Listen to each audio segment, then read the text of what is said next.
I want to emphasize more the learning through your own experience. I had an experience just this morning with my dog. So we were sitting in the living room and I had her bone and I like to play fetch with her. Now I throw it down our hallway and she goes and gets it.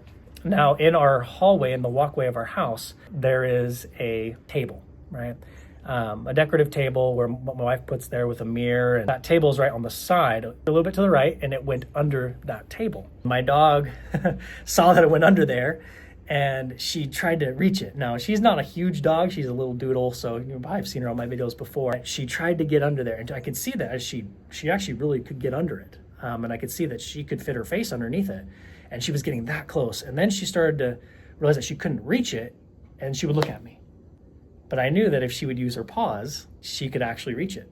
So she kept basically going side to side under this table, trying to reach it with her face. But every time she would attempt and fail, she would look back at me. She was like, "Are you gonna help me?" That's kind of what I felt she was saying. And I was thinking, I'm gonna let her figure it out, learn from her own experience. This actually went on. It was kind of painful. I was an observer, right, who wants to just get on with my day. I just wanted to go over there and get the bone for her. I decided just to sit there, and it took all the restraint that I had just to let her kind of struggle. She eventually reached the bone.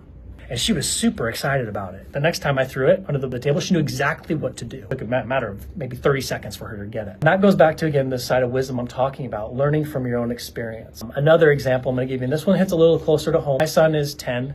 And for those of you that go back to, 4th, 5th grade, it's a time where you're still kind of figuring yourself out. You're starting to figure out who your friends are, what friendship actually is. And also you come across bullying. And I think all of us can resonate with that. We've all been bullied to some degree or another, and I have. And I can think back to many times. My son's been going through this point where he has a friend.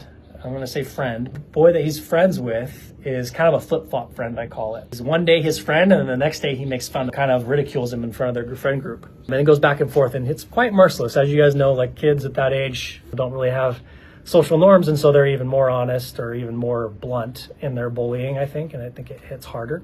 My son has been going through this, and there was one night and I try to talk to my kids before we go to bed, and I've told you about my routines that I do with my kids, try to help instill a growth mindset in them. Maybe I can elaborate more on that in another video. We're having our father-son discussion before bed, and he was telling me about all these things that this boy was doing to him, and he was crying. And he was like, "Dad, I don't want to go back to school. I hate school. I hate my supposed friend. I don't want to go back. Please don't make me go back to school."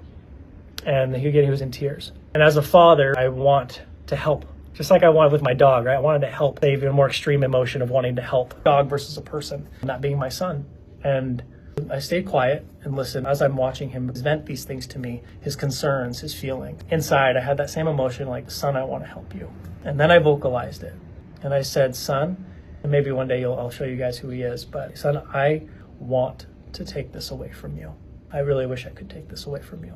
But I know that these things that you're experiencing will be for your good.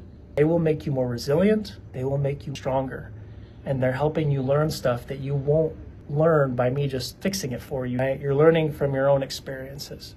But I'm here as your dad. I'm here to listen to you, support you. And, if worst came to shove, if something was to come to physical harm with my son, that would be a different story, at least at this point in his life. Guys, that's the same thing. Sometimes maybe we're observing someone else's experiences, or we're going through something very, very hard. And we're wondering why, and we're wondering, why can't this be taken away from me? I'm working hard. I'm doing all these things. I'm trying to learn. I'm trying to progress, but things changing. And I want you, when you're in those moments, just take a step back and ask yourself, what experiences, what wisdom, right? Part 2, what wisdom through my experience will I gain from this? And kind of take that perspective and look outside yourself. Try your experience through the lens as if you were watching someone else. Don't put yourself in the moment, going through those moments, those experiences that make you question your reality, question who you are. Am I learning? Am I growing? I want to tell you that from experience, the little experience that I have, and I'm still going through life just with you, like you guys, right? That you will look back and say thank you for that experience. You will be grateful for it because it'll make you more of who you are.